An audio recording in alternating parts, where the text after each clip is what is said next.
proactive in what we're doing, and I think it's the most important thing that I can be doing right now. There are so many people who are sick, and if this can help them, people have to know about this. It's fantastic that I get to share this with my family, that we're doing this together, and that we both feel so passionately about it. She was on over 40 different medicines. She had been on methotrexate and Plaquenil, one of those which nearly destroyed her vision.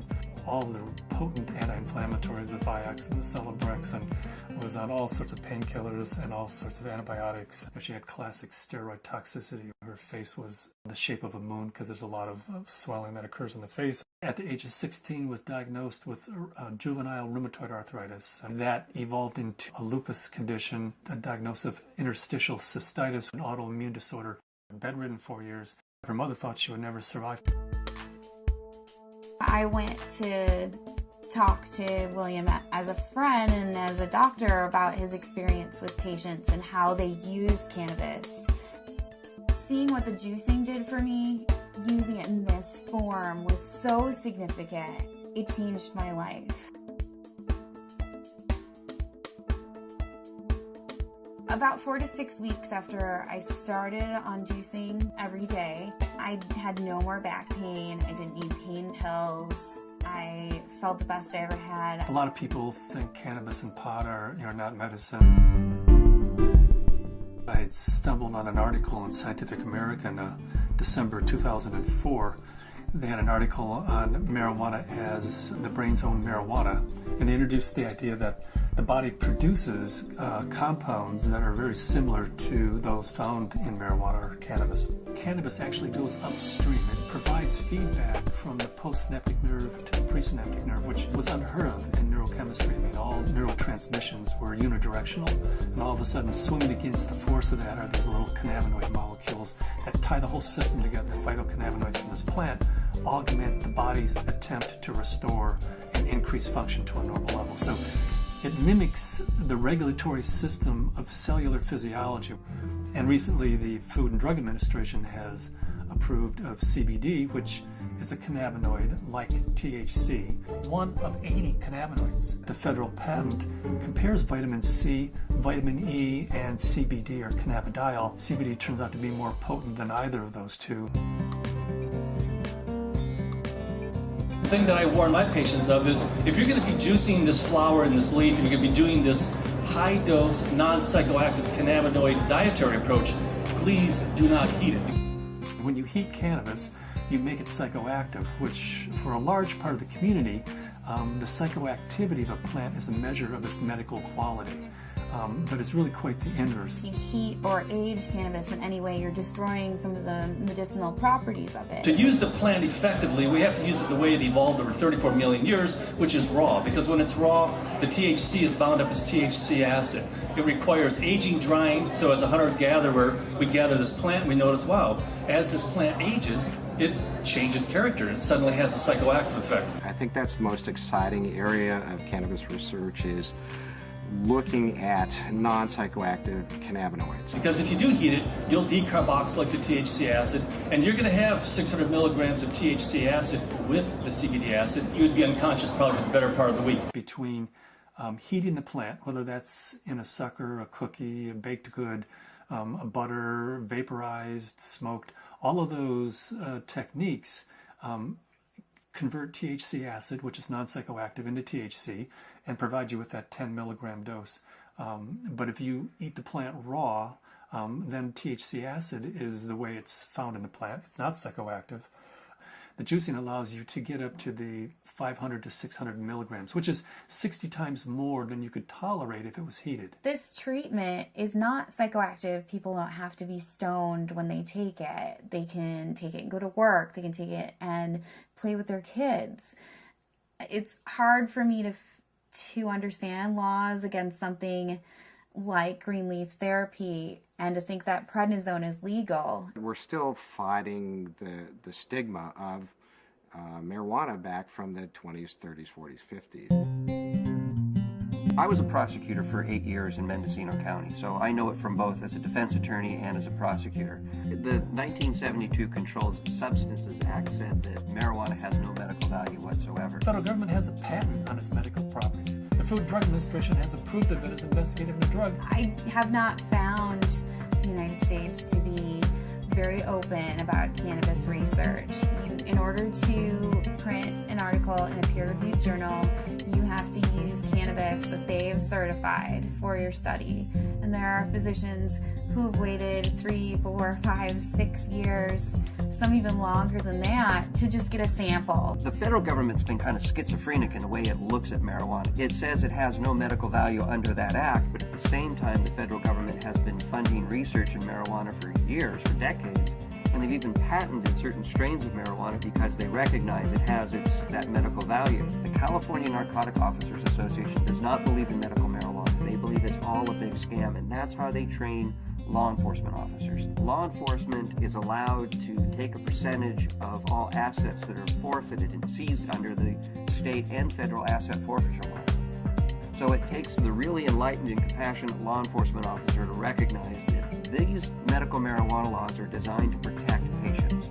I was trained when someone had marijuana, you took them to jail. There wasn't a medicine use for marijuana. It's an illegal substance, and people went to jail for it. In 1996, California took a huge leap. I didn't support Proposition 215 because of the education I had, the experience I had, and what I had seen through the illegal marijuana gardens that I had seen throughout my career. Since 1996, I have changed my opinion somewhat. I believe there is a very clear medicinal use for marijuana. That being said, I believe that there are a large percentage of people who use marijuana as an excuse to either make profits or for recreational. The people who use marijuana for the true intended use that the voters passed, medicinal, I'll do everything I can to support their rights. There's many more things that law enforcement can be focused on than medicinal marijuana. And I don't want to give the impression at all that I support people who are growing marijuana for medical purposes 364 days of the year, and then one day a year they make a big sale for a couple $100,000, and they're a commercial seller that one day of the year. They're the people who are causing problems for the people who really and truly need and can use medical marijuana.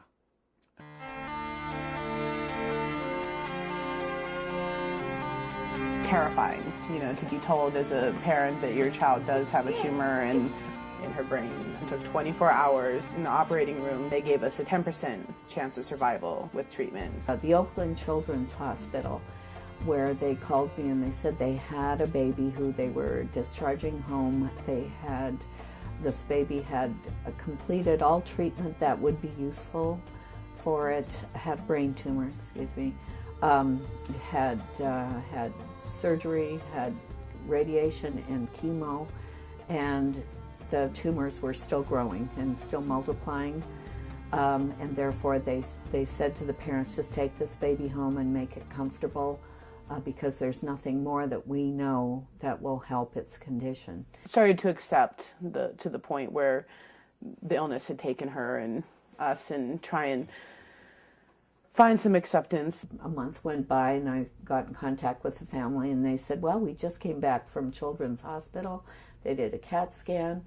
The tumors have shrunk and there are fewer of them. And they said, I'll tell you what we've been doing. We've been juicing the fan leaves of the marijuana plant and giving our baby a shot glass of this juice every day. This is like this wonderful hospice story. She is no longer on hospice. I brought the oxygen concentrator back. It's just one of those wonderful success stories. The plant is a pretty amazing plant because it appears that the juice of this plant is saving this baby's life. Here we have something that can really change people's lives. I mean, I was laying in bed, catheterized, thinking that physicians were just trying to make me comfortable. They really didn't think that there was anything more that they could do, and that I may not live to be 30, which I am now. That was the best I could hope for.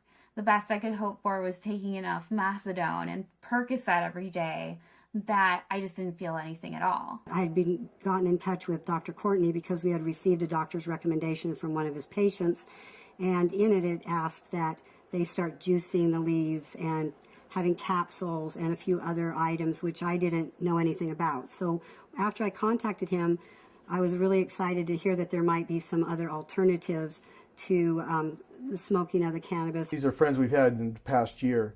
They said, your father's not the same as he was when we first met him, and he seems to be much more alive and much, doing a lot more and more active. And I had informed them that it was because of the juice that he had been taking. Right after we started juicing, that he seemed to be more active. We would do things out in the garage more, and he wouldn't spend so much time in his chair. We have ran out periodically in the last year and a half, and that's what made me convinced that he needed it, because when he would run out, he would have trouble getting out of the car. I had 4 doctors tell me that I should have a hysterectomy. You either have no ovaries, or at the very least you're sterile. That my endometriosis was so bad I would never be able to have a child. Despite very potent birth control, despite being sterile, Zahaya decided she was going to come join the party.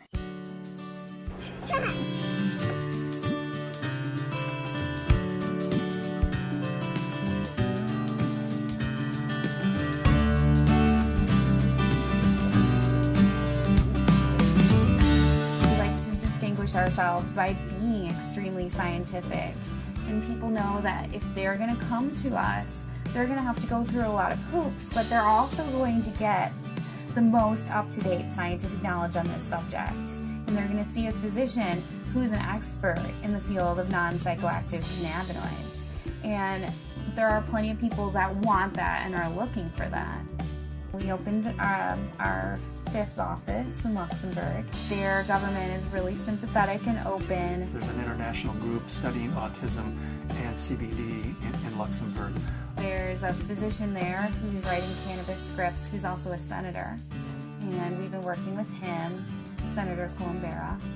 The government may be actually funding experiments in a research center using cannabis, in large part because of Dr. Courtney's work with non-psychoactive cannabinoids and Senator Colombera's work with cancer patients.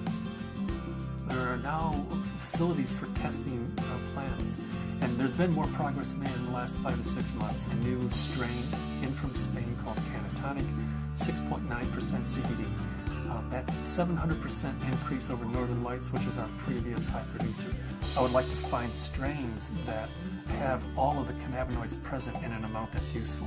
I'd like to produce strains that are adapted to environment. In Luxembourg, we're producing thousands and thousands of pounds of seed, to raise the money to give away, a half a pound of seed, because if that person grows an acre of cannabis and feeds their family the proteins and the fatty acids, incredible food source, an incredible preventative medicine source, and an incredible therapeutic source, and at the same time, they're sucking 5 times as much CO2 out of the environment as an acre of trees. First, we have to change Convention Treaty Number 1, which was the convention that the UN put out in 1961 that says cannabis as a crime should be, if you have it, if you grow it, if it's in your possession, you should be in prison. That dogma has dominated the world right now.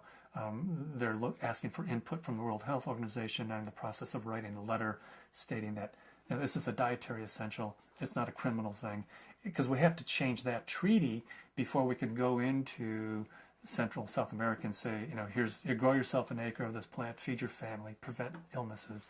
So Cannabis International kind of legalizing the plant globally, giving it back to people as a food source, prevent illness is so much better than waiting until you have diseases. With my own experience and all the patients that I've spoken to, I believe that it's not an isolated incident, that this is the best medication